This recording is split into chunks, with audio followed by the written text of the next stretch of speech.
Hay una palabra que acaso buscamos en vano en los escritos de los críticos contemporáneos. La palabra belleza y la idea de lo bello han dejado de tener importancia. ¿Por qué? ¿Es que esta época ha descubierto algo mejor o sencillamente hemos dejado de comprender un concepto que en otras civilizaciones ha sido inseparable de cualquier reflexión sobre las artes? No insistiré en el hecho obvio de que esta es una sociedad carente de belleza. ¿Importa ello? Al perder la belleza, ¿hemos perdido algo vital en nuestras artes o incluso en nuestras vidas? No es preciso enumerar las ventajas materiales de la higiene, el transporte, la televisión, los ultracongelados y demás, de los que no disfrutaron épocas cuya expresión distintiva eran las esculturas y pinturas, catedrales y liturgia de la religión cristiana. Pero desde el punto de vista de la felicidad, el cambio podría ser más difícil de defender, y respecto a la calidad de nuestras vidas, más aún. George Russell, el sabio irlandés que escribió sobre la relación de lo que él llamaba la política de lo temporal con la política de lo eterno, señaló que uno de los primeros síntomas de la pérdida del alma es la pérdida del sentido de la belleza. ¿Es que acaso nuestra sociedad ha perdido su alma? Bien, esta contundente cita pertenece al libro del que vamos a hablar y reseñar un poquito. Hola Iván, ¿cómo estás? Hola, encantado ¿Qué Álvaro. Muy tal? bien, con muchas ganas de hablar sobre esta autora y de su obra. Hace como 3 semanas que teníamos planeado este podcast. Pues sí, sí, Bien, sí. pues el libro que vamos a reseñar es un libro de Kathleen Rain que se titula Utilidad de la belleza. Es este que tengo aquí, libro chiquitito, pero muy contundente. Es uno como para escarbar y tomárselo con calma. Apenas tiene 100 páginas. Contiene tres ensayos, tres pequeños ensayos relacionados entre sí, en el que habla del símbolo, del mito y de la belleza como tal. Editado por Vaso Roto Ediciones en 2015, o sea que cumple ahora 10º aniversario de este libro. Entonces, como Iván y yo tenemos gusto por la poesía y nos interesa el arte, el sentido de lo sagrado, y bueno, el tema de la poesía está muy marcado y además esta mujer hablaremos un poquito de ella previamente. Ella era poeta. Pues el verano pasado encontré este libro, lo empecé a leer y ni siquiera lo había terminado el libro cuando le dije a Iván, oye, tienes que comprarte este libro porque es una maravilla. Y entonces, nada, lo leyó, le gustó y bueno, estuvimos hablando de decir, pues mira, tenemos que hacer un podcast, Mm. hablar de esto porque es un tema que a los dos nos gusta mucho además y nada, pues aquí estamos. Sí, sí, se lo merece totalmente. Es que además tampoco hasta conocerla a ella, tampoco habíamos dado con una autora que pudiéramos decir que es una autora referencia en este ámbito. Teníamos Sí, ahí la noción de ración poética, ¿no? De Zambrano, que lo estuvimos exactamente. comentando, pero era lo más cercano para poder hablar acerca de nuestra visión, ¿no? De la visión de la escuela, acerca de lo que es la poesía y la función que cumple. Entonces, este libro es una síntesis, ¿no? Es una síntesis maravillosa sobre esta visión y forma de entender, así que leerlo es una delicia. Ha sido, Sí, bueno, además se nota que la autora es poeta porque la forma que tiene de escribir, incluso cuando es ensayo, es muy poética en sí, en ciertos momentos, sin perder rigor y sin licencias poéticas, que se suele decir, sino de una forma que encaja muy bien coherentemente con lo que está expresando, pues es fantástico, o sea, cómo escribe. Y bueno, ¿quién es Carlin Rain, no? Es decir, para ubicar un poquito a quienes nos estén escuchando o viendo este podcast, esta charla. Kathleen Rain es inglesa, nace en Londres justamente, lo tengo aquí en la solapita del libro. Kathleen Rain nace en 1908 y fallece en 2003, es decir, vivió todo el siglo XX. Entonces, ella realiza estudios de ciencias naturales en la Universidad de Cambridge y es experta en poesía y sobre todo conoce muy bien a los románticos, el romanticismo inglés. Está enmarcada dentro de lo que podemos llamar la tradición británica a ese nivel y también está muy interesada desde siempre en la poesía, la estudia tiene cierta decepción, que lo dice al principio de este librito, tiene cierta decepción, o mejor dicho, una profunda decepción con los enfoques que tienen sobre la poesía y las artes en general sus compañeros en la universidad. Iba como muy ilusionada a la universidad para empezar a estudiar también sobre todos estos temas, y se encuentra que no le gusta el asunto demasiado de cómo se enfoca. Ella siente que el enfoque va por otro lado y considera, que es uno de los puntos del libro, considera que hay que recuperar cierta visión, ubicarse en la visión de aquellos que escribían, pues por ejemplo, un William Blake. Ella es especialista en William Blake. De hecho, en Atalanta hay un libro que editó la editorial Atalanta, sobre 8 ensayos sobre William Blake de Kathleen Rain, poeta de la imaginación, un poeta místico. En definitiva, ella empieza a tener una trayectoria. Esto también pues fragua diferentes amistades que tienen una visión más tradicional, podemos decir incluso perennialista, de la espiritualidad. No, no es que tenga un contacto bueno, en parte sí, conoció a algunos de los perennialistas del siglo XX, ¿no? Con los que coincide en tiempo y en obra, en cierto modo. Y llega un punto, ya pasados muchos años, en los años 80, ella funda junto con otros compañeros que son muy afines a ella, y viceversa, ella funda la revista Témenos, que en griego significa espacio sagrado. Entonces, esta revista es una revista perennialista enfocada mucho en el tema de la imaginación, el arte, pero que luego se extiende a diferentes ámbitos de las tradiciones espirituales, desde esa visión más perennialista, más esencialista, fuera de la modernidad, exenta de espíritu que no tiene en cuenta esto.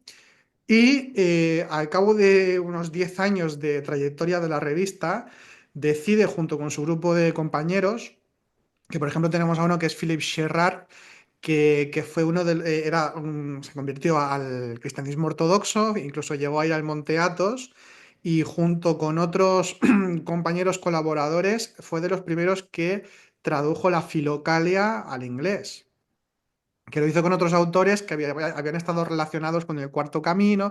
Aquí más o menos todos se conocen. Y además, fundamentándose e inspirándose en la escuela, la universidad que creó, creo que es la Universidad de San Juan, que crea Henry Corbin en Jerusalén en los años 70, que es para crear estudios comparativos, en este caso entre las tres religiones del libro. Basándose un poco en esto y bueno, en todo el ambiente que había en aquel momento, fundan la Academia Témenos, que actualmente sigue en funcionamiento, aunque bueno, ya falleció ella, fallecieron los fundadores, o casi todos los fundadores y cofundadores fallecieron. Y entonces en esta academia se imparten cursos, son presenciales, lo estuve mirando un poco la web, sí que se sigue haciendo cosas en la revista, pero bueno, son cursos fundamentalmente de filosofía antigua, neoplatonismo, y es un poco el enfoque que tienen, tradicionalista, muy platónico y neoplatónico, y también muy enmarcado en el tema del arte y la imaginación. Entonces, pues autores como Jeremy Nadler, del Templo del Cosmos, ¿no? El autor del Templo del Cosmos, han estado por ahí, William Chittick, Halevi, que es uno de los autores cabalistas modernos también. O sea, han pasado por allí también grandes figuras colaborando con diferentes eventos. Entonces, un poquito así por encima, es la biografía de Kathleen Rain, y es poeta además, también tiene obra poética publicada extensa. No sé si hay mucha cosa traducida al castellano, lo estuve buscando, pero parece ser que no. Pero bueno, tenemos a una mujer pues muy interesante en el trabajo que ha hecho, una vida dedicada a todo esto. Y bueno, pues aquí la tenemos.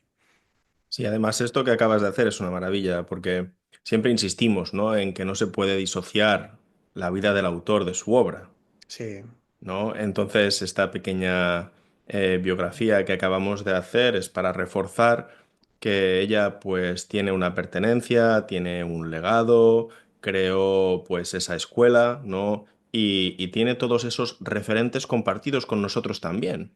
Que por eso es que también podemos apreciar la belleza de su obra, ¿no? Estamos hablando de, pues bueno, de que estudiaron también a los neoplatónicos. Ella hace referencia en el libro en varias ocasiones tanto a Plotino como al propio Platón. Y entonces, pues en fin, Yo creo que esta breve introducción que nos has hecho pues, nos da pues, toda esa perspectiva que es necesaria, ¿no? Porque hay que investigar un poco sobre los Sí, autores y luego también pues, poder hablar de su obra, ¿no? Pero esta mujer la verdad es que tiene una trayectoria pues, muy interesante. y muy Sí, nutritiva para quienes tengan interés en el arte poético, en el mito, en esta visión del arte sagrado, pues ella contribuye de una forma muy bella y profunda y en este pequeño libro lo demuestra de sobras. Tengo pendiente leer sobre William Blake porque tiene que ser una maravilla también. Mm. pues sí. Sí, yo también tengo pendiente a Yeats, que lo nombra bastante, y Sí, algún otro que ahora pues tengo ganas de, como los nombra tanto, de darles pues una oportunidad y profundizar en sus versos, porque pues al final, bueno, de lo que vamos a hablar hoy aquí es de cómo también, ¿no? Es como una herramienta, ¿no? ¿Cómo hacemos, ¿no?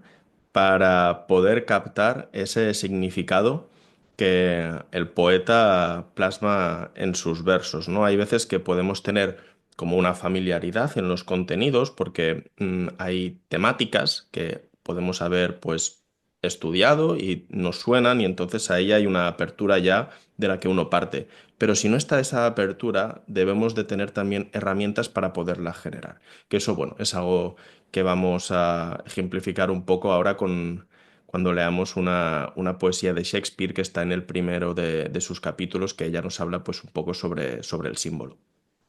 exacto. Sí. Comentar, por cierto, que además es normal que mencione mucho, que hable mucho de neoplatonismo, porque tiene que ver con, o sea, es una de las raíces de la espiritualidad europea y mediterránea. Y además estos autores, Yeats, Coleridge, William Blake, son muy neoplatónicos. Mucho, mucho. Shelley también. Todos ellos son muy neoplatónicos.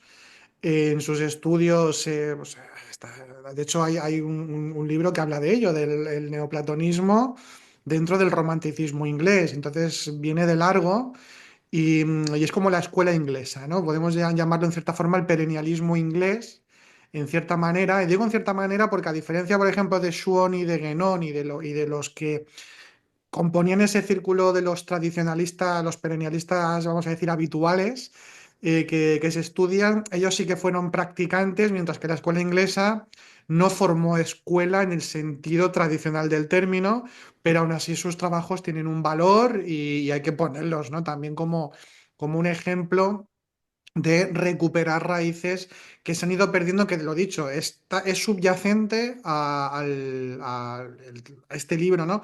Es subyacente la crítica a la modernidad y lo iremos viendo cuando vayamos comentando, que si te parece podemos empezar. Sí, sí, sí. Con el primer ensayo es sobre el símbolo, se titula así, sobre el símbolo.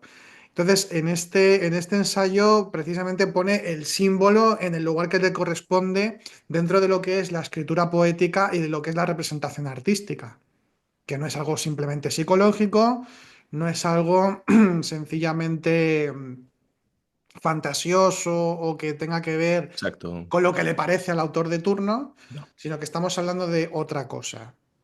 Totalmente. De hecho, hay veces que esa ausencia de rigor, ¿no? Por Mm. llamarlo de alguna forma, rigor en en el propio significado del símbolo y lo que representa, da pie a que se pueda pensar que todo vale.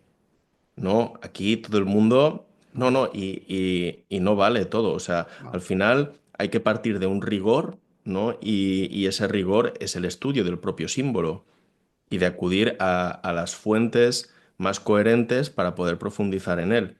Si no se sigue este recorrido, es cuando, pues bueno, pues eso, ¿no? Todo vale y nada vale al mismo tiempo. Y ahí no Entramos en el tenemos. relativismo y entonces todo queda Claro, como horizontalizado y no tenemos en cuenta precisamente la jerarquía de las múltiples dimensiones del ser, que diría, por ejemplo, un Guénon.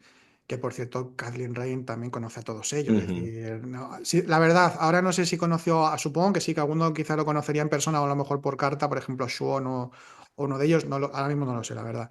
Pero que sí que los menciona y que los estudia y que los tiene muy en cuenta, porque al fin y al cabo es que todos ellos más o menos se conocían o tenían referencias.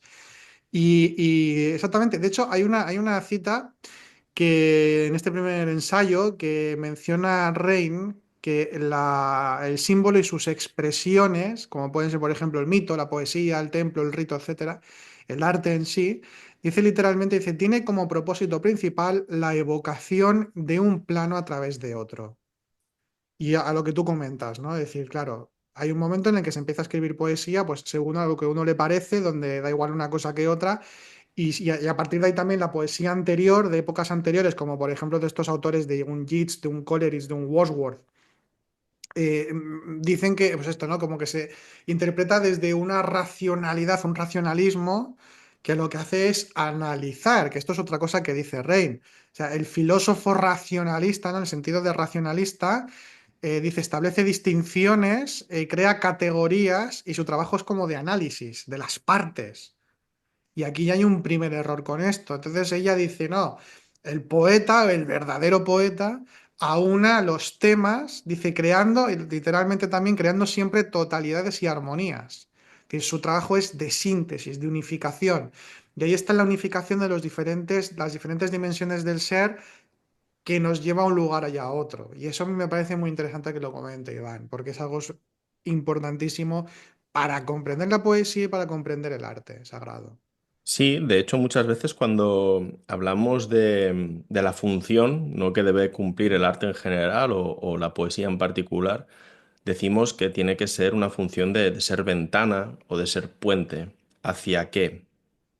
Pues evidentemente hacia la naturaleza esencial de uno mismo, hacia lo sagrado. Esto se puede decir de tantas formas, pero al final tenemos que quedarnos con, con lo esencial, ¿no? Que es realmente que sea una apertura hacia los múltiples planos del ser, ¿no? Que muchas veces lo decimos de esta forma. Es la forma quizá más abierta y, debe de cumplir el arte con esa función.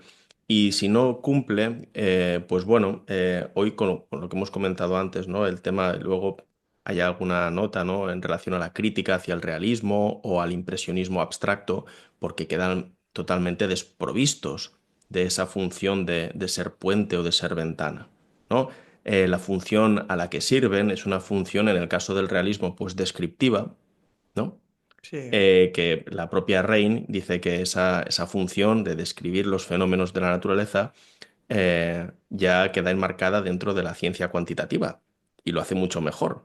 La poesía y el arte no están para esto, están para otra cosa. Claro, o directamente con el realismo natural, echas una foto y ya tienes ahí una representación de lo que estás.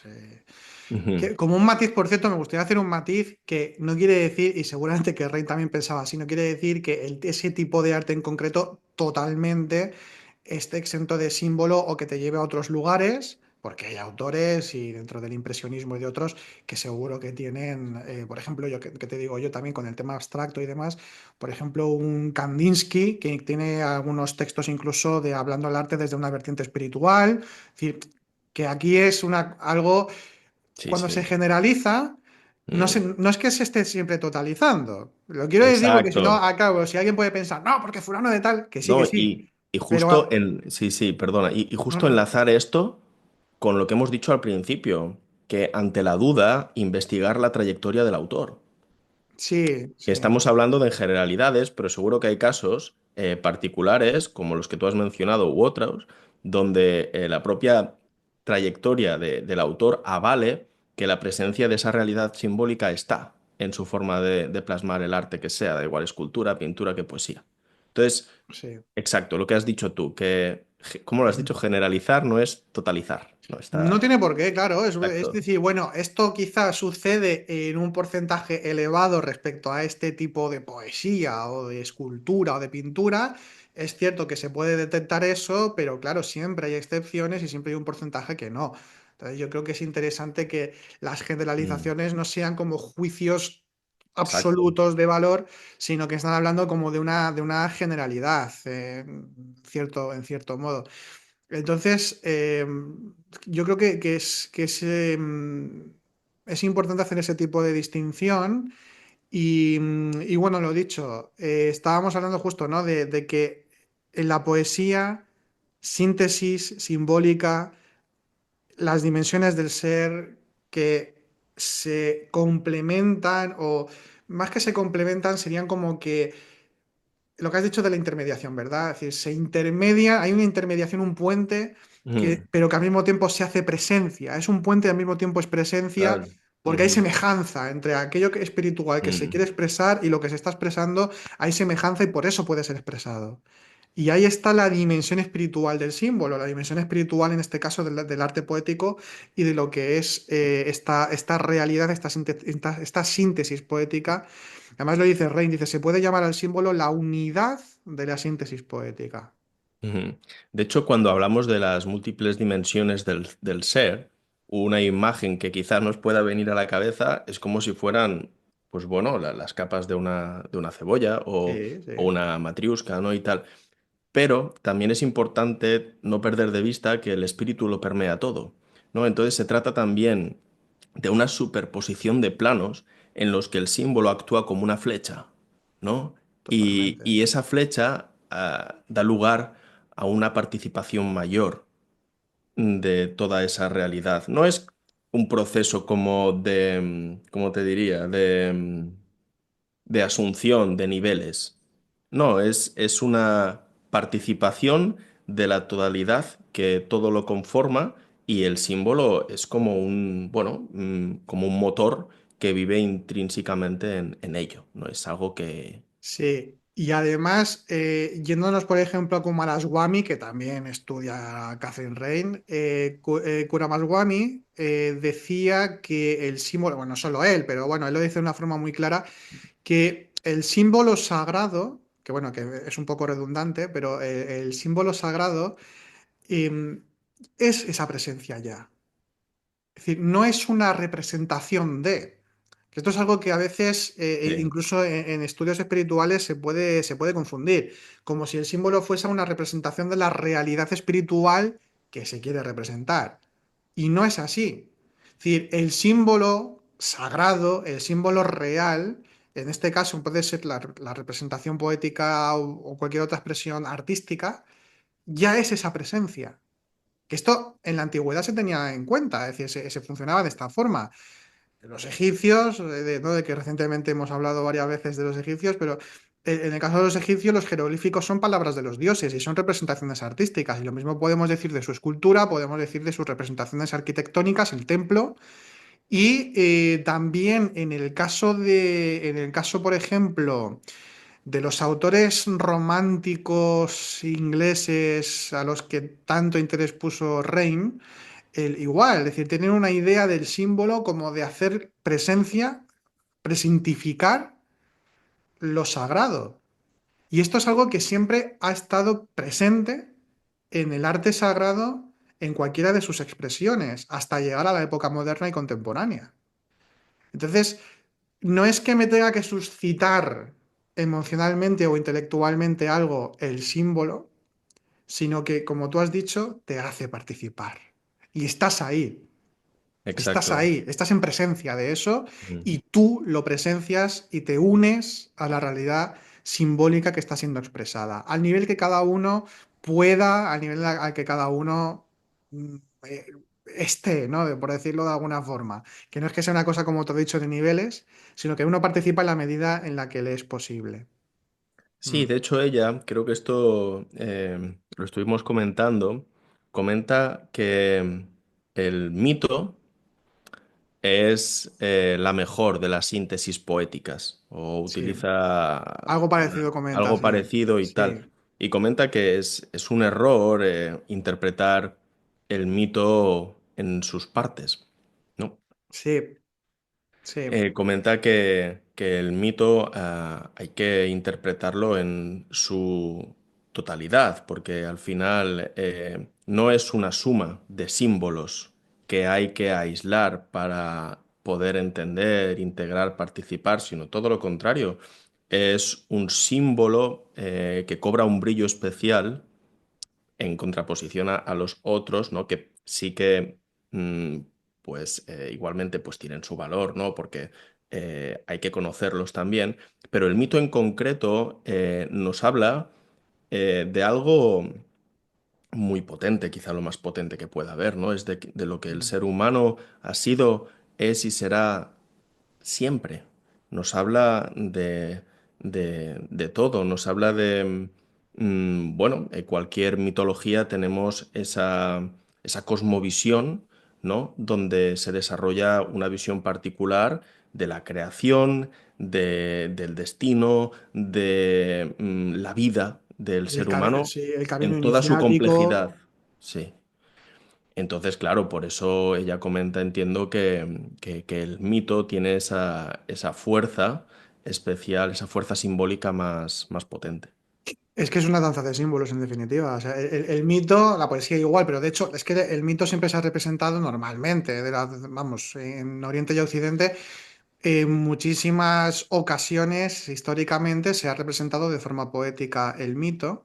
Y es que el mito, esto lo llevamos comentando hace algún tiempo también, que hemos hablado de mitología en algún momento, pero es que a diferencia de lo que hoy en día se puede creer, como que el mito es una construcción ignorante para intentar explicar lo que es la naturaleza de las cosas y de la vida, etcétera, y no es así. Es que a partir de la participación directa, de la intuición, de la experiencia directa de las realidades espirituales, como estas realidades no tienen forma, entonces se han presentado a través de formas para que puedan ser explicadas. Entonces tiene diferentes niveles.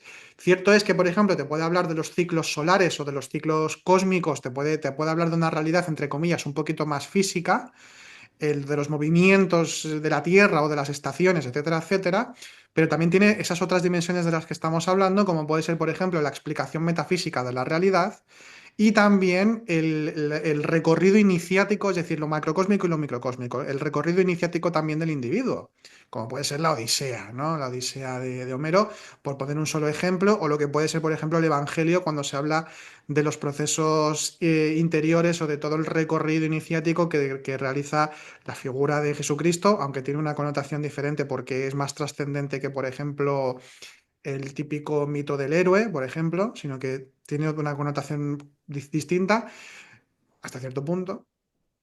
O los apóstoles también, ¿no? El recorrido de los apóstoles o lo que nos explica San Pablo, todo esto, en definitiva, todos los mitos están hablando de esas diferentes dimensiones macrocósmicas y microcósmicas y por tanto es una expresión de lo espiritual. Ujú. Entonces, sí, claro, es importante que lo comente Sí. también en estos ensayos ella, porque claro, es que el mito es de lo más importante, total.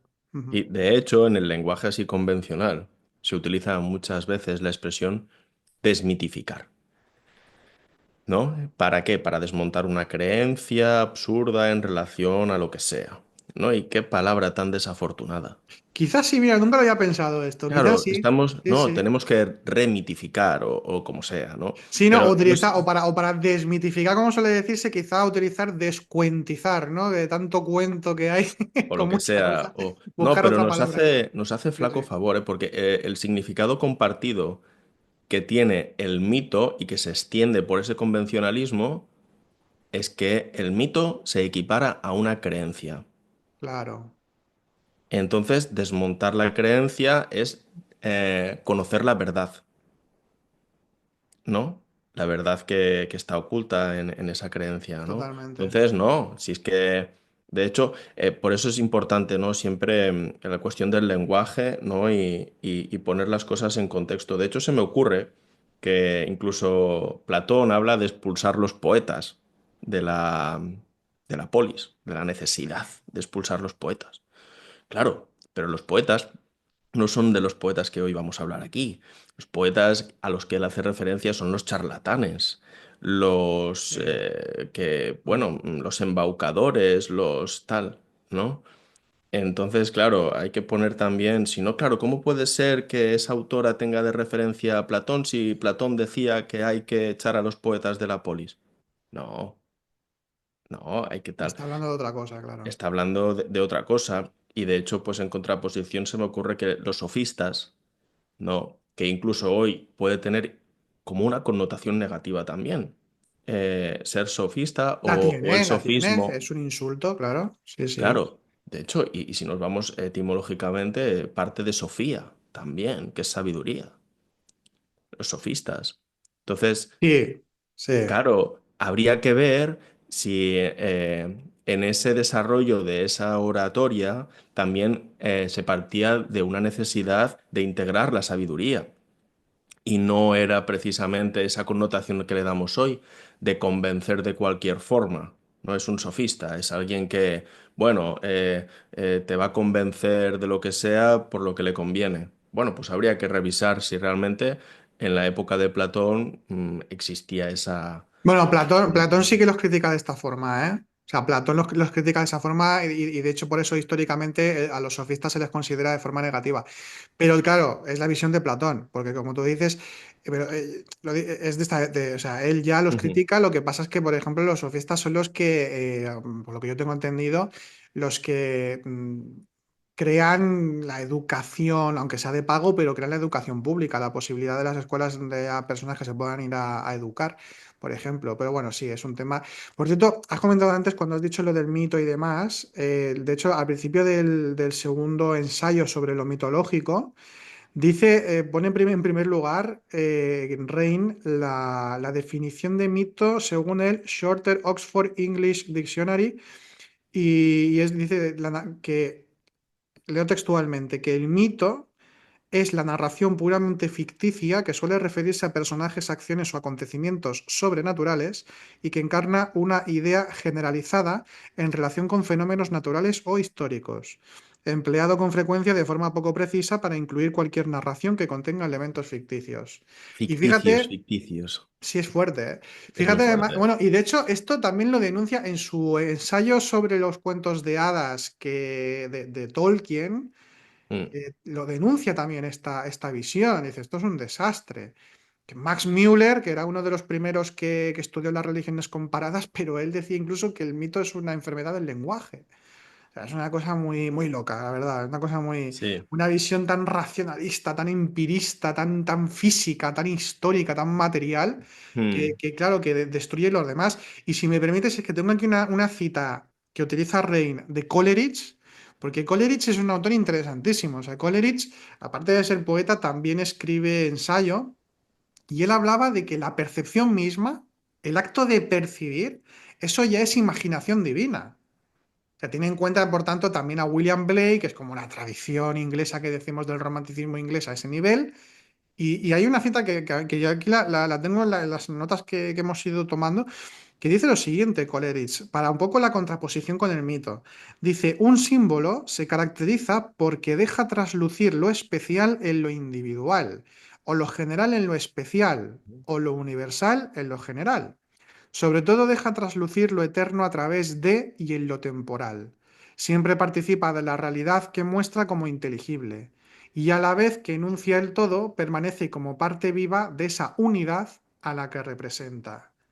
Y aquí se habla del símbolo, pero lo dicho, encaja, o sea, entra dentro de la definición también del mito, de una posible definición del mito.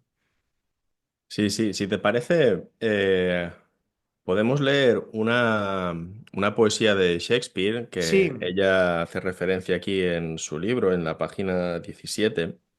Y primero la voy a leer y luego comentaré el desarrollo, ¿no? Del significado, ¿no? Simbólico que tiene.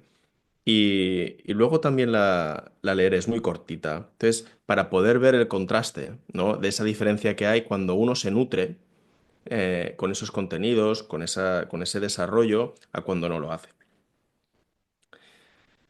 A la puerta del cielo escuchad, escuchad a la alondra cantar, y Febo empieza a ascender sus corceles a beber de esas fuentes que guardan las copas de las flores, y un parpadeo de caléndulas comienza a abrir los dorados ojos, perdón.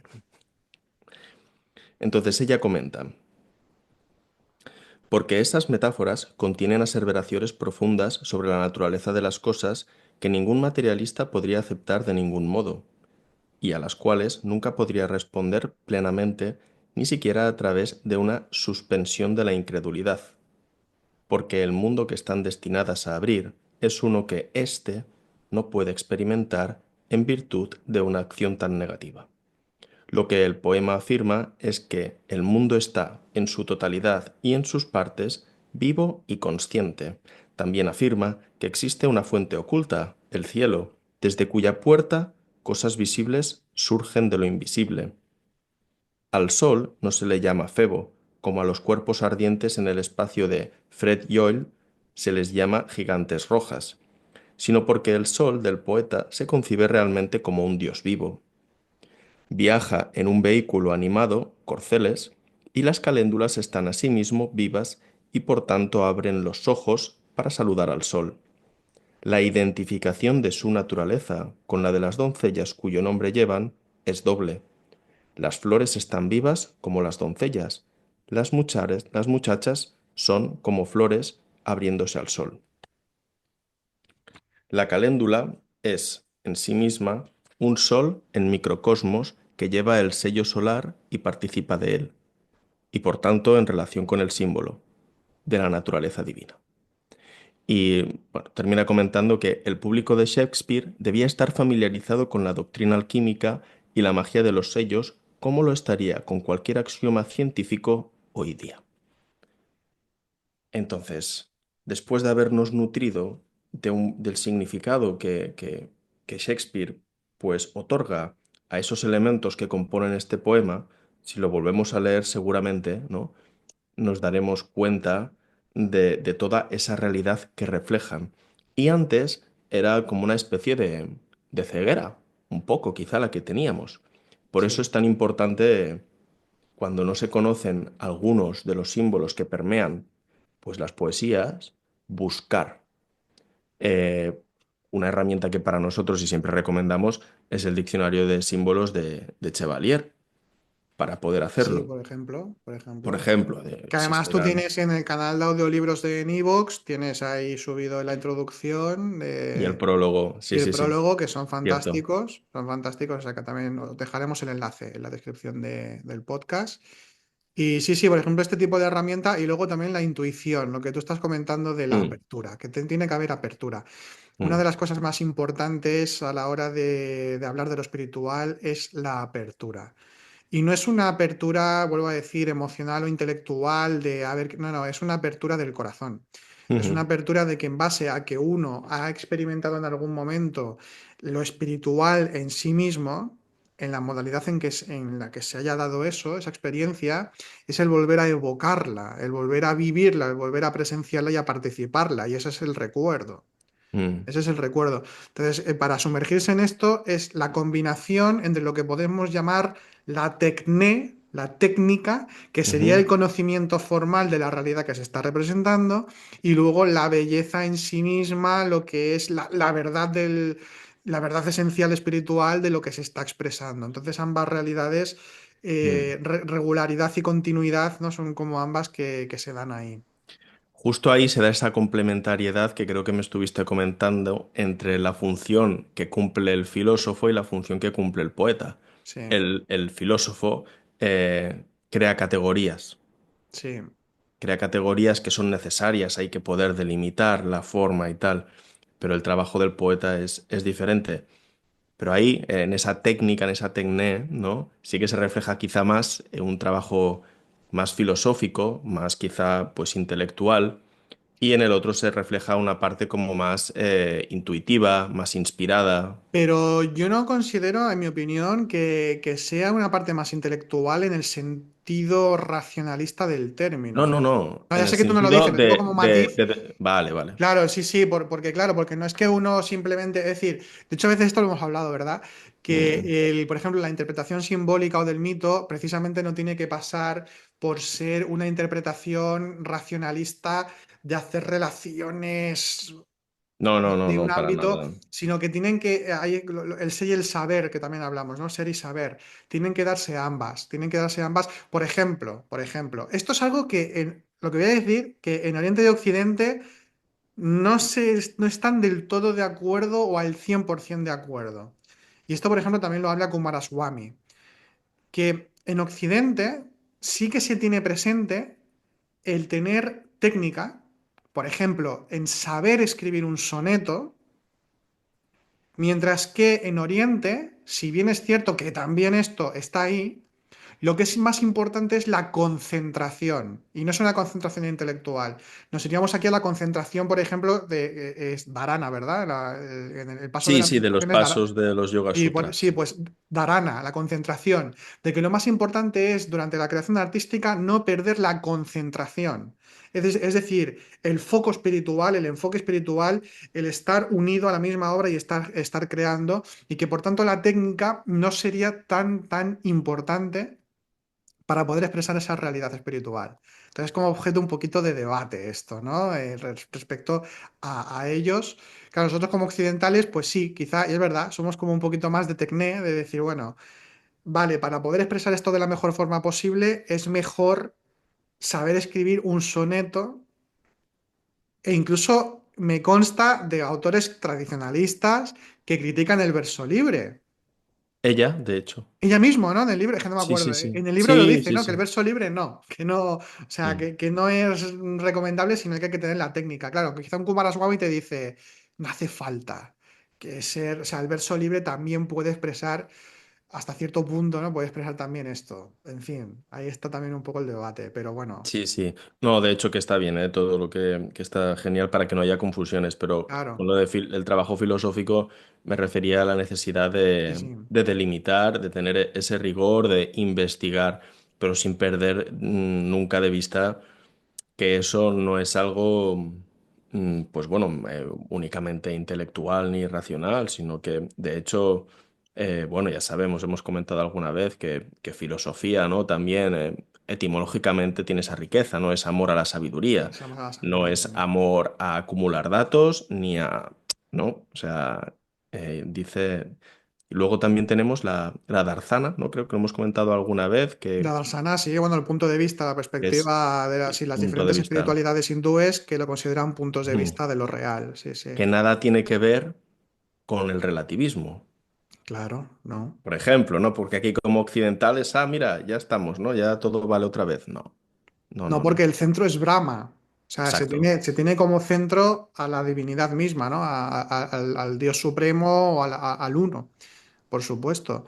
Sí, sí. Bueno, ya estamos hablando ya del tema mito, ¿eh? Desde hace un Sí, hemos rato. entrado sin querer, pero hemos Bueno, pero entrado ya. está bien, que también Sí. sea orgánico y está muy bien. Que de hecho, en el tema del mito, tengo aquí la otra hoja, que lo que estuvimos hablando, que lo hemos comentado también antes de empezar, que hay un tema aquí que precisamente como estamos hablando de la intuición, estamos hablando de una participación directa y que por tanto se activa la imaginación creadora, que no es un abstractismo, ¿no? Entrar como una especie de ámbito únicamente abstracto y expresar lo que a uno le parece, o a un naturalismo sin más, sino que estamos hablando de esa superposición de realidades, de que son las múltiples dimensiones del ser.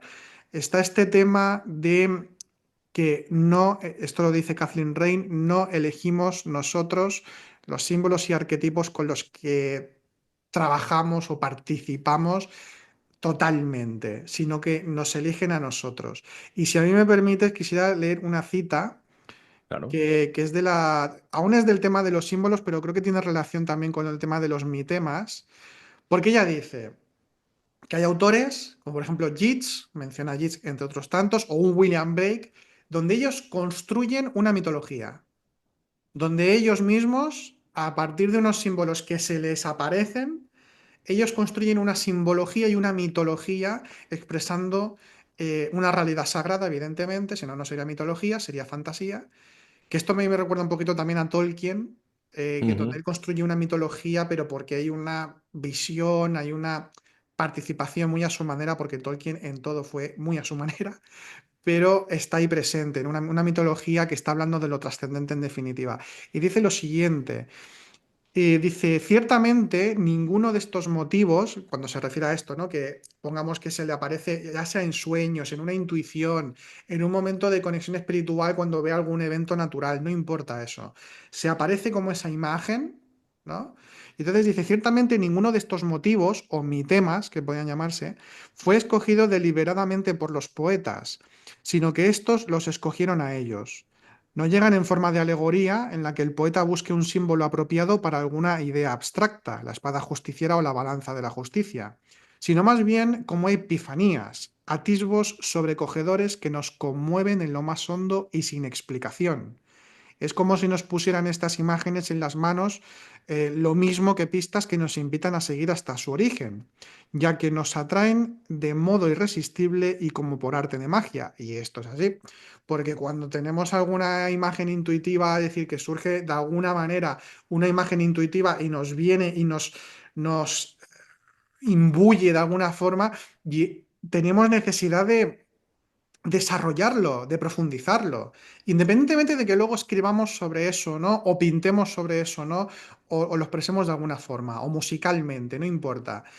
Que muchas veces pasa que sí, que uno lo quiere expresar y hay que expresarlo, es como que te sobrepasa, Ujú. ¿verdad? Pero bueno, sigue diciendo, dice, sí, ahora me perdí. Dice, es como si nos pusieran estas imágenes en las manos, lo mismo que vistas que nos invitan a seguir hasta su origen, ya que nos atraen de modo irresistible, vale. Dice, y de no ser así, cuando las encontramos en la naturaleza en lugar de los sueños, en los sueños de la visión. Las reconocemos por su naturaleza luminosa y no las perseguimos hasta su origen misterioso. Con curiosidad académica, sino como seguimos a la persona amada, incapaces de mantenernos alejados, o bien Qué hacemos bonito. guardia toda la noche junto a una puerta con la esperanza de obtener una mirada fugaz o una señal. Vivimos bajo la Mm. influencia de una compulsión, pues no se nos presentan como problemas académicos desde fuera, como tareas que hay que abordar con fuerza de voluntad y a las que nos tenemos que plegar. Antes bien, surgen como impulsos vivos, urgencias de nuestro propio ser y por eso mismo imperiosas. No descansamos hasta que las perseguimos hasta su origen o hasta donde nuestro entendimiento lo permita. Y está hablando de lo que es el hacer artístico y lo que es el hacer espiritual. Sí, sí, sí, Porque sí, el anhelo, aquí está definiendo lo que es el anhelo espiritual. Se totalmente. tiene esa experiencia, Mm. se tiene ese anhelo, y se desea en el sentido de anhelo espiritual, ¿no? Y se tiende hacia ello y nos sentimos impulsados hacia ello. Y aquí está hablando también eso, de lo que es el arte.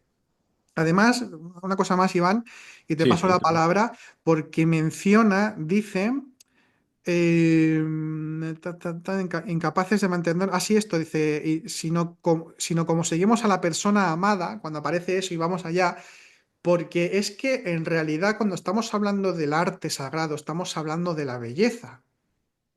Y la belleza en lo terrenal es el amor, porque es una entrega, es la delimitación de aquello que es ilimitado, la delimitación en lo temporal, en lo que es lo eterno, de la realidad espiritual, para que pueda ser asible, y eso ya es amor. El hecho de que se pueda delimitar y se pueda entregar una visión de lo espiritual del espíritu ya es un acto de amor en sí mismo. Que esto se traduce a nivel microcósmico también, o a nivel, no microcósmico, porque el arte también sería microcósmico en este sentido, sino pero que la forma también humana de expresar ese amor es a partir de la práctica de las virtudes, que es la práctica de la belleza.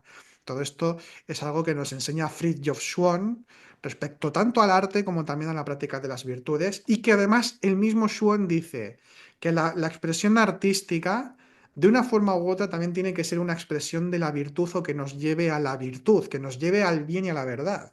Se relaciona todo esto en este sentido. Entonces me parece fantástico que hable desde esa interioridad de lo que es el impulso de llevar a la expresión artística, porque es la expresión de la belleza, del amor y de lo verdadero, y que nos lleva eso al bien y nos lleva a la luz. Entonces me parece fantástico cuando Kathleen Rain nos habla también de este tema. Sí, sí, es una imagen perfecta para poder entender esta distinción, ¿no? Lo de la curiosidad académica, de ese impulso que tenemos a estar al lado de la persona amada. De hecho, también tenemos pendiente, que en algún momento también lo haremos, lo hemos comentado, hacer un podcast sobre Schwann, porque Sí, también es un poeta excepcional sí. y también, bueno, tiene un libro de las cartas a un maestro espiritual que es también una maravilla. Entonces me encanta, esa distinción me parece muy, muy bien, o sea, perfectamente encontrada. Luego con el tema del mito, tú también has estado comentando que son ellos los que nos encuentran, ¿no? Mm. No nosotros los que los elegimos. Y esto me parece también digno de poder desarrollar un poco más, ¿no? Porque a mí, a nivel particular, y esto es algo mío, que no digo que tenga que ser así, esto es algo que me sucede a mí, que es algo que reconozco como una fuente de mi inspiración. Es que muchas veces, eh, escuchando el lenguaje propio, ¿no? Las palabras que empleamos en lo cotidiano, me doy cuenta que no sé exactamente cuál es el significado de una determinada palabra. Y ahí se crea como una especie de apertura y de interés, ¿no? Mi atención se focaliza y busco. Tenemos una herramienta maravillosa que es Google, que en ese momento, o bueno, una para empezar, ¿no? Y tal. Entonces buscas y tal. Bueno, de hecho, contigo, por ejemplo, me pasó con la palabra asombro. ¿Te acuerdas allí de que dije, ah, mira, la A delante, quizá esto provenga de sombra, igual la capacidad de asombro será De como acuerdo. arrojar luz a esa sombra, no sé qué, y lo buscamos Y y tal tal cual, cual, ¿no? y tal cual. Sí, sí. Entonces, ese Esto fue asombro, cuando viniste aquí a visitarnos. sí, Eso sí, sí, estuvimos nos pasa. hablando, me acuerdo, sí, Sí, sí. sí, sí, pero esto me pasa a menudo con las palabras. Entonces esto yo lo reconozco como una fuente de inspiración y cómo ahí realmente sucede eso. Cómo yo no elijo, vienen, vienen, me doy cuenta y luego hay que poner también un interés y una disposición en profundizar, ¿no? Pero justo con la palabra que acabo de utilizar como ejemplo, eso es algo que es esencial, ¿no? Eso tiene que vivirlo uno, ese asombro. Cuando eso sucede, uno como que a mí es la sensación que siempre se me queda, ¿no? Cuando investigo un poco sobre la etimología y el significado de una palabra que en ese momento me doy cuenta que estoy empleando y no sé si realmente la estoy empleando correctamente, y me doy cuenta que no, que pues hay los matices, los que sean, tal y cual, y quizá eso dé lugar después a una poesía, o no, da igual, pero viene a tu encuentro. Entonces, bueno, es algo que quería compartir, que es algo que me No, sí, sí, y sucede a es muy... menudo y es como que refleja un poco esto que hemos estado hablando, ¿no? Que No, y además esto es algo que yo creo que es esencial a la hora de conectar con las cosas. ¿En qué sentido? Que, por ejemplo, podemos decir, bueno, pero claro, es que los mitos, podríamos decir como contraposición a lo que tú dices, no es que los mitos, claro, si te vas a Egipto, pues claro, el de simbolismo del desierto o los simbolismos de los animales que estaban ahí, que son los dioses y demás. Y podríamos pensar, no, bueno, es que claro, se fueron fijando en el comportamiento de los animales o lo que implica el desierto o lo que implica la zona verde donde habitaban, y entonces ahí ya se construyen los mitos con los elementos que tienen. No, no, es que es eso justamente. A través de lo conocido, como puede ser la palabra asombro, que es una palabra que es de uso normal, habitual, de repente hay un clic con algo que es conocido, que te viene, que te activa de alguna manera algo, y a partir de ahí empiezas a profundizar y te lleva a nuevos lugares. Entonces, si por ejemplo, vuelvo con el tema de Egipto, porque como la semana pasada di la charla de piedra egipcia ahí en Madrid, pues lo tengo como muy reciente, pero es que, por ejemplo, lo he dicho, Anubis el chacal. A lo mejor en el momento en el que se constituye ese mito, quienes conocían el comportamiento físico, el comportamiento del animal chacal, de repente a alguien le evocó una explicación de la fuerza divina que es puente, intermediación para acompañar a las almas en el recorrido iniciático por el mundo espiritual. ¿Pero por qué es un chacal? Pues porque el tipo de comportamiento que tiene el chacal, las horas del día en las que se mueve, etcétera, etcétera, tiene que ver con el crepúsculo, con el puente, con la intermediación del día a la noche, pa, pa, pa, pa, pa. Pero esto es porque ha habido algo intuitivo que en cierto momento hace clic y entonces esa imagen se te presenta y la trabajas y te lleva a lugares que tú desconocías. Porque además es sí, algo muy sí. curioso. Mira, fíjate que es que has comentado algo la palabra asombro a ti te sugiere que quizás sea sin sombra, pero no lo sabes de cierto. Ujú, Simplemente te lo sugiere y luego lo buscas y es eso. Significa eso, que en este caso podemos decir, bueno, claro, porque se parece y entonces es normal que lo que quieras. Pero la cuestión es que hay un clic ahí, hay ujú. una conexión. Y esto sucede mucho con imágenes espirituales, con expresiones poéticas, que incluso uno lo escribe o lo pinta y es a posteriori donde realmente se da cuenta del significado que tiene lo que está diciendo. O sea, es como si fuese, mira, hablando de etimologías, ¿no? La palabra entusiasmo, como si hubiese un entusiasmo que etimológicamente Sí. significa como posesión divina, Ah, como a ser fíjate. poseído por un dios, ¿no? Entonces, hay como un entusiasmo, una motivación, un impulso, como Sí, dice sí, aquí, una compulsión, se sí. expresa eso y a lo mejor expresándolo profundizas en el significado, pero es que luego a posteriori, porque has estudiado más sobre esa simbología, porque conoces algún mito que también sale ese elemento que has utilizado, por el motivo que sea, tú sigues profundizando y coincide y tú puedes profundizar más y te das cuenta más aún de la profundidad de lo que tú has escrito, que es curiosísimo. Te acordarás que hace ya unos cuantos años, época pre-COVID, ¿no? Que ahora Mm, es como un poco el marcar en el calendario esto, pero cuando fuimos a un simposio de Mías Latina, sí. que estuvimos escuchando a un poeta, una sesión que sí que se hizo por la noche con un poeta que está relacionado con María Zambrano, que fue Sí, como sí, lo su... sé, sí, sí. Sí, bueno, no voy a decir nombres porque no voy a decir nada Mm. malo, todo lo contrario, No, pero, ¿a qué va? pero no Mm. importa, no importa. Pero bueno, escuchamos ahí tal y que él explicaba que escribe un libro de poesía. ¿No? No recuerdo el nombre ahora, creo que era Regiones de Arena, Sí, sí, sí, ¿verdad? sí. Sí, vale, Tal que está cual. muy bien, ¿eh? Yo recomiendo. Bueno, Jesús Moreno se llama, Jesús Moreno. Entonces hizo como ¿cómo sería la palabra? Como una presentación poética, no, sería pues simplemente como una declamación, como un Mm, ratito con música y todo, en fin, que estaba ahí pan y agua, la verdad es que estuvo muy bien, fue muy curioso el evento y tal. Bueno, pues entonces estamos ahí y yo no sé si fue al principio de ese momento o en otro momento cuando dice que en su libro hay un prólogo en el que quien le escribe el prólogo hace una interpretación, una hermenéutica de lo que significan muchas poesías de ese libro. Y Jesús Moreno dice que él no era consciente de lo que había escrito en varios momentos de su escritura, que esos símbolos le surgieron, le aparecieron y los fue escribiendo. Y que se dio más cuenta de lo que significaban ciertos momentos de la poesía porque el prologuista había ujú. captado esto y esto en sus poesías. Sí, sí, sí, sí, Y sí. esto sucede, y podemos decir, esto es fantasía o esto es tal. No, es una reactualización del símbolo, Ujú. por un lado, y luego es una profundización en lo mismo, porque a veces uno no es consciente de lo que a este nivel, de lo que está expresando, porque está siendo un vehículo de algo que le supera. Dice también Swan respecto al arte, que el arte y la belleza, la creación, ¿no? y demás, que esto no es propio, que es entusiasmo, ¿no? Es esa posesión divina, que suena como puede hacer muy mal, pero que se entienda el término en el contexto que estamos hablando, que lo que digo, es del creador, como dice él, ¿no? Es del uno, es de Dios.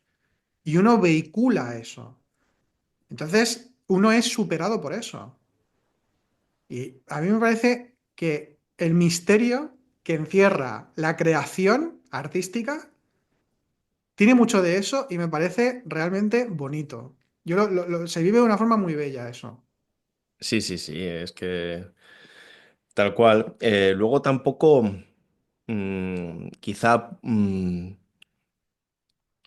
sea complicado que este tipo de inspiraciones se den si uno no está pues volcado, ¿no? De una forma como constante, por decirlo, ¿no? De alguna forma en esa, ¿no? A veces pues hablamos de estar ubicados, ¿no? Presencia, recuerdo, tal. Pero si ya uno además está totalmente pues empapado de lo que es el símbolo, no de esos símbolos, sino de esa realidad, Sí. ¿no? Entonces todo esto como que va haciendo mella en uno mismo, crea una apertura y sí que hay veces que yo, por ejemplo, en las poesías que escribo reconozco una belleza especial en algunas de ellas que otras no tienen. y, y no pasa nada, que al final el acto de diálogo que supone escribir una poesía ya es algo que te ubica en un recogimiento, en un sentido de reverencia, y esa función que cumple es la más importante. Pero luego hay algunas que tienen un plus de inspiración, que cuando las recito interiormente o las leo cuando me acuerdo o lo que sea, pues puedo reconocer que están prendadas de un brillo especial que otras no tienen. Sí, Es sí, sí, así. totalmente, pero es que esto es así, o sea, porque el momento de inspiración, Ujú. es que es eso, es que el proceso creativo va por ahí. En fin, claro, es que va más allá de lo formal, Mm, totalmente, que es lo que está presentando además el libro de Rein. Va más allá de lo formal y estos vamos, mm, pruebas de todo ello.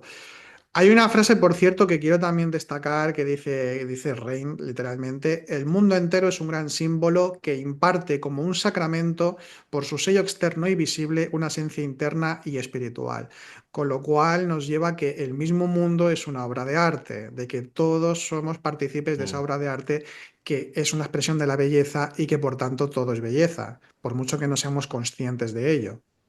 Sí, de hecho tiene también aquí una cita, bueno, voy a leerla brevemente que me parece muy interesante y que va muy en relación a lo que hemos hablado. Bueno, hago una pequeña entradilla, lo interesante es lo de después. Sí, Ella comenta, de hecho, un símbolo afirma y encarna a un tiempo ese orden armonioso, y ni el símbolo ni el mito pueden ser empleados como figuras poéticas en una cultura que niega o ignora los múltiples planos del ser.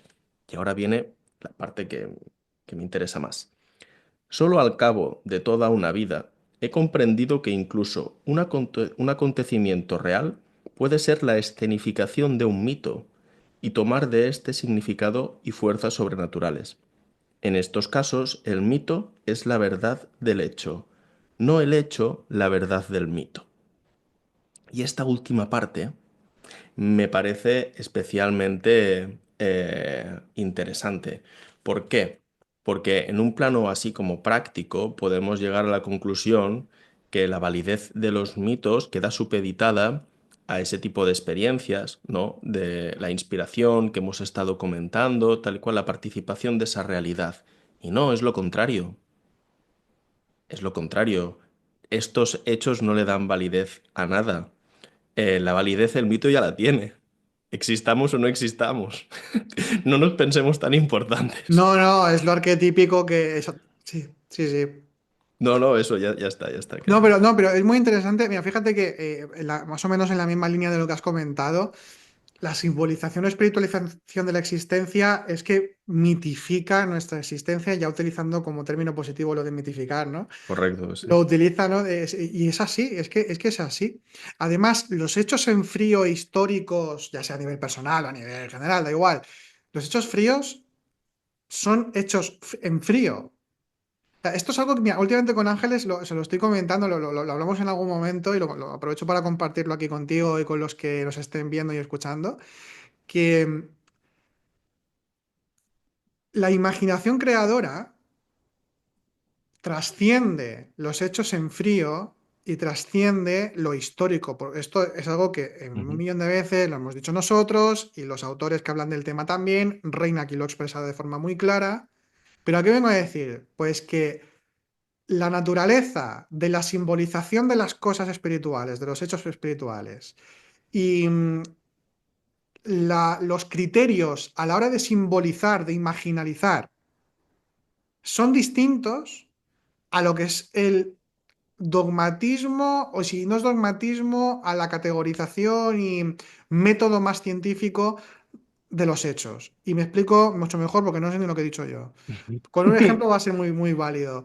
Yo le comentaba hace poco, porque por ejemplo, esto lo he comentado también hace poco, que cuando fuimos al Museo Arqueológico de Madrid, al día siguiente de la conferencia, las conferencias que dimos ahí en Espacio Ronda, fuimos al Museo Arqueológico y fuimos a la zona, al espacio egipcio, uno de ellos que fuimos, y había una figura de Harpócrates que es Horus el Niño. Y la figura de Horus, si buscas a Hipócrates Horus el niño, quien lo busque, rápidamente vais a ver imágenes, o sea que en un momento lo tenéis. Una expresión es que se está señalando a sí mismo, como si señalase sobre todo como la altura de la boca. Y para los egipcios es un significado que tiene relación con el ser niño, con la juventud, pero sobre todo con la infancia, ¿no? Con la infancia, quizá con el amamantamiento, en fin, tiene como es más o menos un significado parecido a esto, pero posteriormente, en el mundo helenístico, los griegos, que lo meten en sus misterios, eleusinos, etcétera, lo meten ahí, pero para ellos es un símbolo de silencio. Y es un error. Es el silencio iniciático, interior, contemplativo, ta, ta, ta, ta. Significa eso. Pero es un error a nivel histórico, a nivel formal, porque no significaba eso originalmente. Pero imaginalmente le sugirió eso y por tanto tiene una validez total a la hora de poder simbolizar y de poder explicar un hecho interior y de poder profundizar en esto. Y hay varios errores a nivel histórico de este tipo, como por ejemplo cuando se toman como si fuese el autor Aristóteles en el mundo bizantino y en el mundo musulmán, en el mundo persa, ¿no? Del sufismo persa, por ejemplo, donde toman como si fuese Aristóteles el que escribió fragmentos de Proclo y de Plotino cuando hablan de la mística y no son de Aristóteles, pero divinizan a Aristóteles. Pero este error igualmente llevó a esos autores a seguir profundizando en ciertas cuestiones espirituales. Y esto sucede. Entonces estamos hablando de una dimensión diferente de los hechos que si los tomamos en frío no significan nada.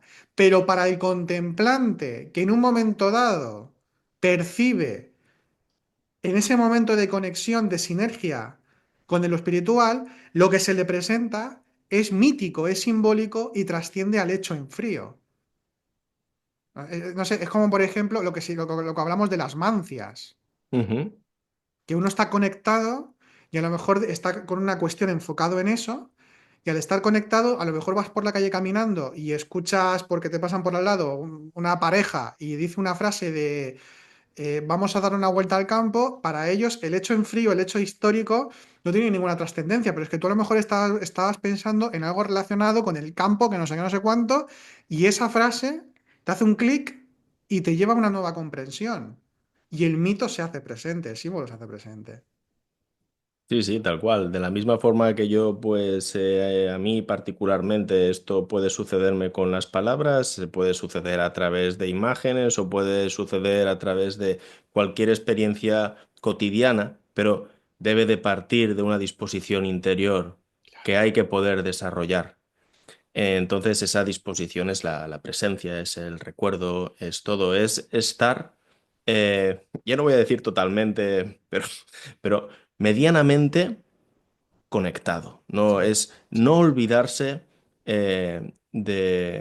totalmente de esa realidad y como la misericordia divina pues está muy presente, poco que pongamos de nuestra parte a estos efectos siempre nos dará muy buenos resultados. total. Es la Siempre. espiritualización de la mirada, en definitiva. O sea, es tener mirada poética en el sentido Mm. de lo imaginal. Sí, sí. Sí, bueno, hemos hablado del mito y hemos hablado ya de prácticamente todo, ¿no? Es decir, lo que, Sí, lo que más o bastante. menos, Mm. sí, lo que más o menos. Bueno, luego también, si te parece, no sé si quieres comentar alguno más del apartado del mito o si quieres vamos para ir finalizando algunos comentarios últimos. Bueno, tengo una cosilla bueno, que esto es como una experiencia personal que ejemplifica un Mm, poco lo que hemos estado hablando de la necesidad de profundizar en el símbolo.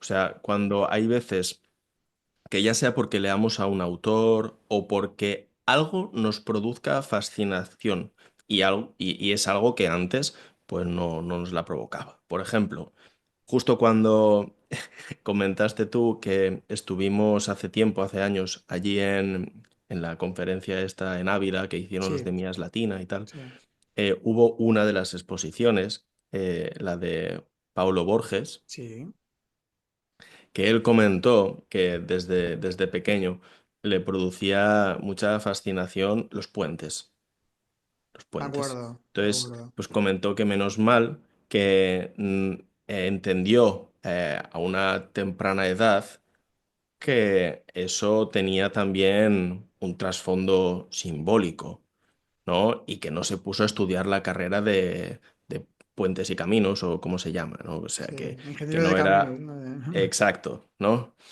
Entonces, puede ser que esto a lo largo de la vida nos vaya sucediendo, ¿no? Que nos vengan pues esas fascinaciones por ciertas imágenes y no seamos, bueno, no sepamos muy bien cómo encauzar, porque igual que una imagen puede dar lugar a una poesía, puede dar lugar a una pintura, a una escultura, a lo que sea. Entonces, yo, a mí me gusta, pues, la mitología, entonces hace poco me leí el mito de Pandora y ahí vi unas correspondencias con un tema, con un mi tema, para ser más, más exactos, que es el diluvio universal. Ajá, Entonces me di cuenta que pues, lo que es el mito concreto del arca de Noé con el mito de Pandora tienen ahí una correspondencia simbólica. Y eso es algo que a mí, por ejemplo, siempre que me sucede, me genera mucho entusiasmo y de la forma en que tú lo has descrito, ¿sabes? Exactamente así.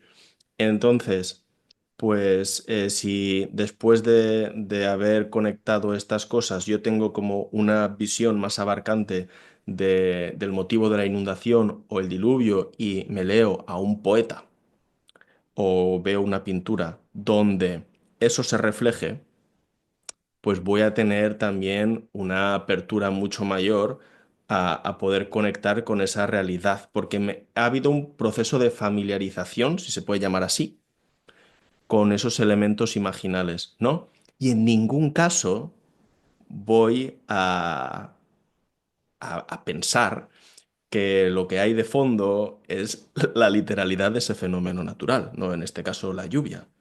No, es que igual el autor era un gran, no sé, meteorólogo o... Ahora nos reímos porque llevamos un rato, ¿no? De estas cosas, pero esto pasa. sí, sí, Lo sí, reducimos a lo literal. sí, ¿No?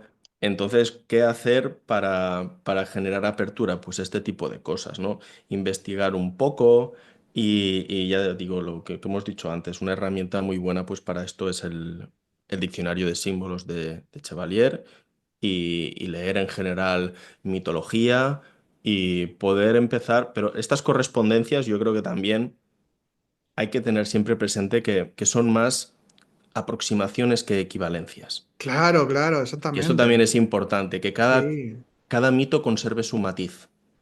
sí, No equiparemos, sino son aproximaciones que nos hablan de algo muy parecido, pero con sus matices particulares, ¿no? que Que eso es precisamente, le da más riqueza, exacto, sí, es sí, precisamente lo que enriquece.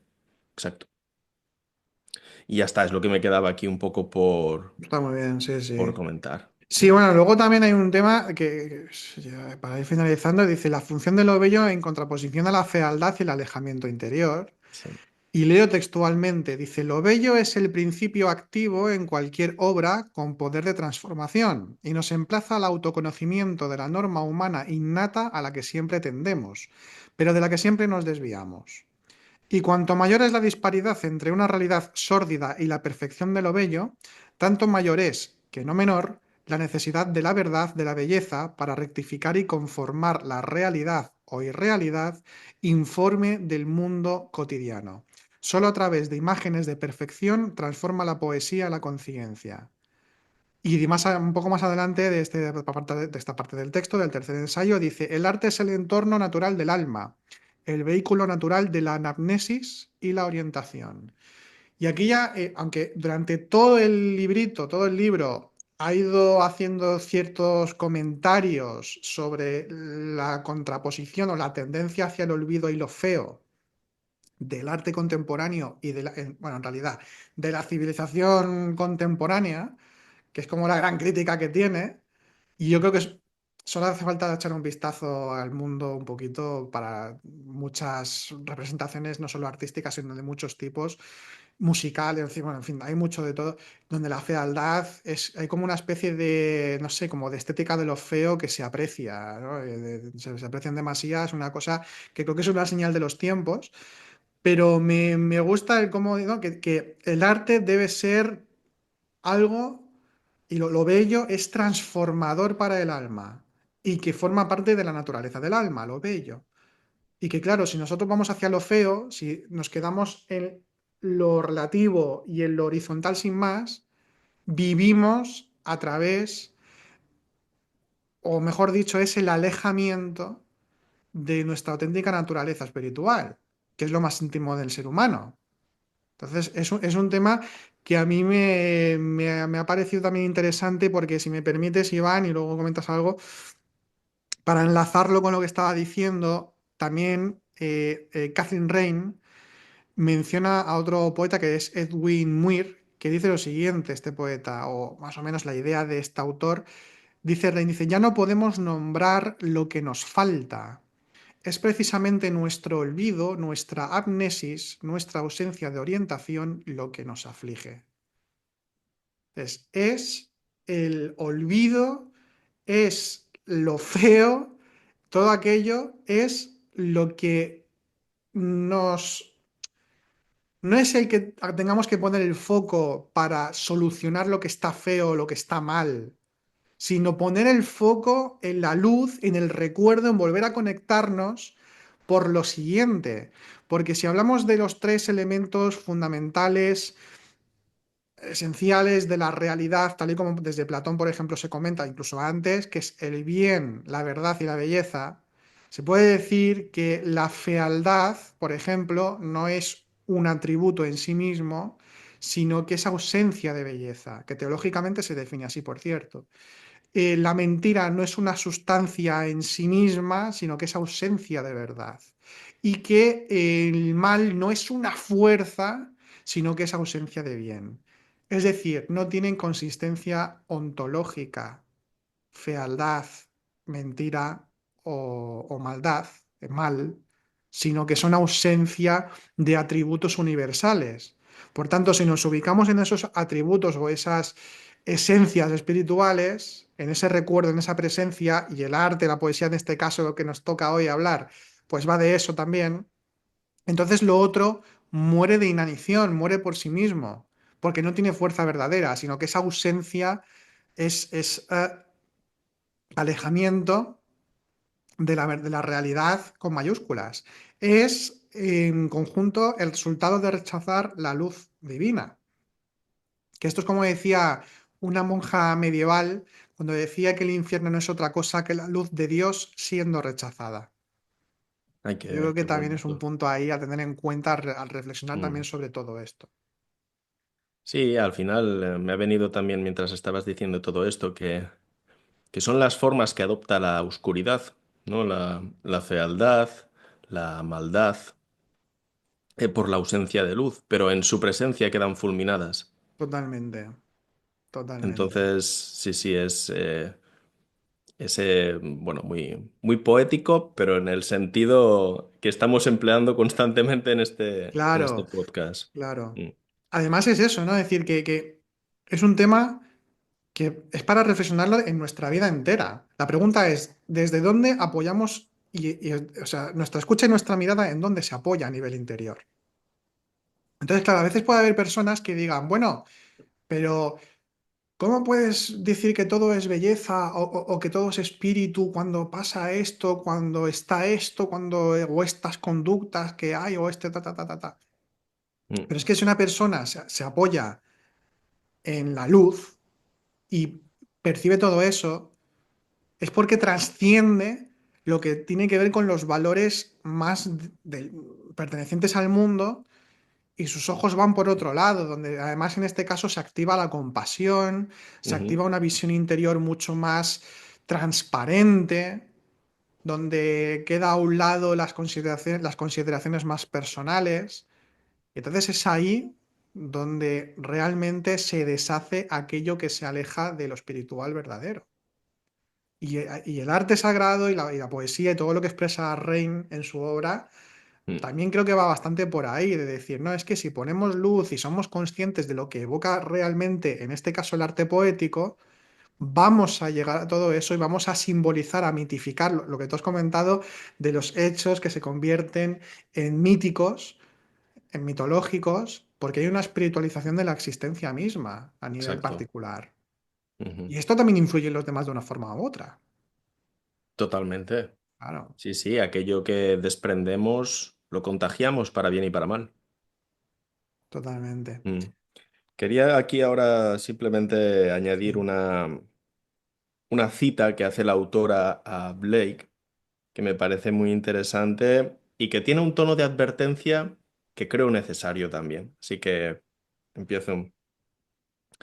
El ojo del realista se ha vuelto tan pasivo como el objetivo de una cámara, y los apetitos animales son a menudo todo cuanto diferencia los registros del hombre de los de sus máquinas. Por otro lado, el arte del impresionismo abstracto no posee ningún principio de orden y tiene como mucho la virtud negativa de haberse liberado de la cárcel del realismo. Estas dos formas extremas, distintas en apariencia, son iguales respecto a lo que les falta.